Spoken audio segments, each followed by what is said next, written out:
did we just watch right there? Fanta, give me your immediate post-game reaction. Where are you at right now? How are you feeling?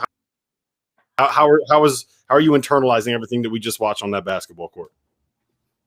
All-time stuff in every way, shape, and form. First off, you tip your hat to UCLA because that's an all-time effort from the Bruins. They put everything together to pull this off tonight. In many ways, they deserve to win this game. I thought it was the perfect game plan. But a 19-year-old, time and time again, had the heart of a champion. JALEN SUGGS should be drafted number 1.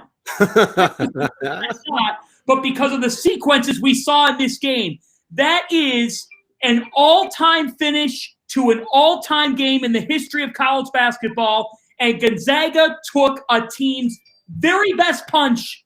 And here they are now, heading to the national title game still. We get the dream matchup on Monday between Gonzaga and Baylor. We got a dream finish tonight. An Easter kiss to the title game.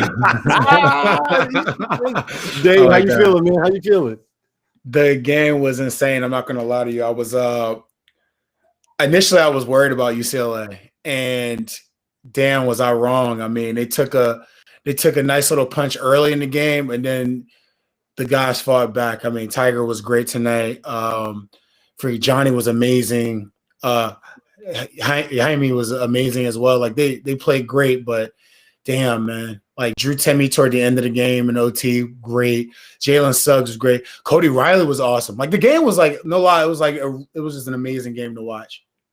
That was so stressful. I don't understand how those guys just played that game, because I'm sitting here and I have no interest in the game. I'd be over, right? And like that shit, I knew that was going over like 5 minutes into the game, so there was no sweat there. But I'm sitting here like biting my nails, like holy shit, like my heart's beating out of my chest. And man, look, Fanta, I think you hit the nail on the head, man. First and foremost, before we talk about Gonzaga, because that's obvious, we have to give all the credit in the world to that performance from UCLA to go from the first four to the Final Four, put in that fight this long into the event, not having Da'Sean Nix, not having Chris Smith, not having Jalen Hill, basically going with a 5-man rotation. Those dudes left every single ounce of energy that they have in their body on that basketball court. I have nothing but respect for them. Nothing respect for the effort that they put in. That was awesome. You know, the resilience of this team. They fall behind by 5 in this game. UCLA ran out of time. That's the I've ever seen. Pat, I'm not going to fault you for saying that, and it is not prisoner of the moment stuff. That is one of the greatest college basketball games ever. It's what we deserve. It's what we've been waiting 13 months for after the hell that everybody's been through over the last year. How cool is it that we get that thing on this stage? And if you're a UCLA Bruins fan, you're probably in tears right now. I understand it. You're upset. But I got to tell you, your team was just part of an amazing run. And what this comes down to for me is Gonzaga goes up by 4 with a couple minutes left. Then in overtime, they go up 5. I would have lived with Andrew Nembhard pulling up for 3 and hitting that 3 to go up 90 to 85. And I'm sitting there thinking, what are you going to do if you're UCLA? You defended it as well as you could. And they didn't let Timme get an easy basket. But then for UCLA to come back again, get within 2, and then just the relentlessness of Jaquez in the lane to say, Jaquez and Juzang in this game to say, we are not letting our team lose. Those two, I mean, they've wrote themselves into Bruin history with how relentless they were. And for UCLA, just to tie the game and nearly force double overtime was incredible. So instant classic stuff. Guys, I got to tell you, Drew Timme is a throwback player, but it works to perfection. And the show that he put on to start overtime was as smooth as his mustache.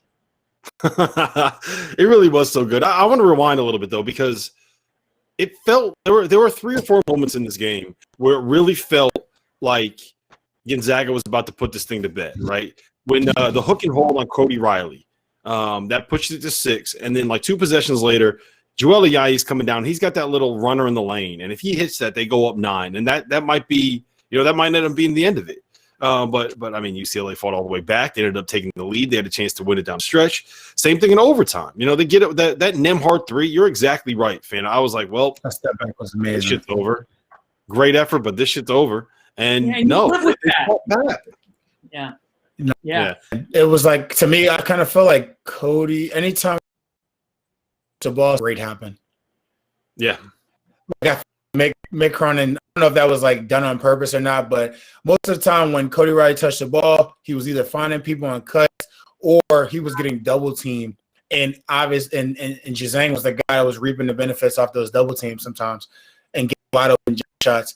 I was just very impressed with how UCLA played, and it's tough that they ended up losing. But the way who they lost to and how it ended,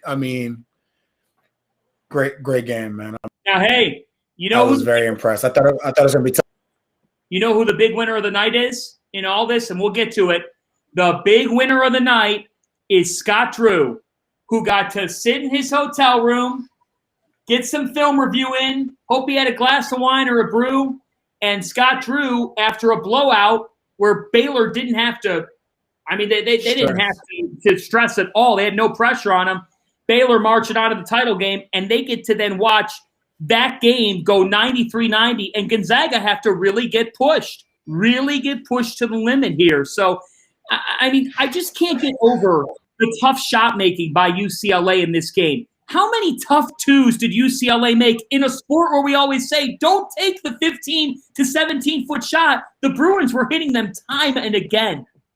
It really is amazing. It's no joke, Finn. Yeah. Every one of those shots was like Da'Sean Butler in his prime, hitting little pull-up middies. That was – I know you were loving that, man. I know you were loving it. Loved every bit of it. I loved it because this is what we talked about last time we had talked. My worry about UCLA was more or less when they don't get much out of their offense, they just give the ball to Zhang and pray.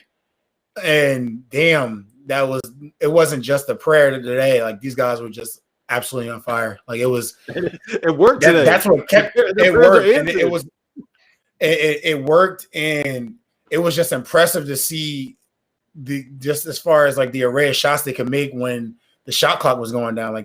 Most of their points were while the shot clock was going down. It was impressive for UCLA to me.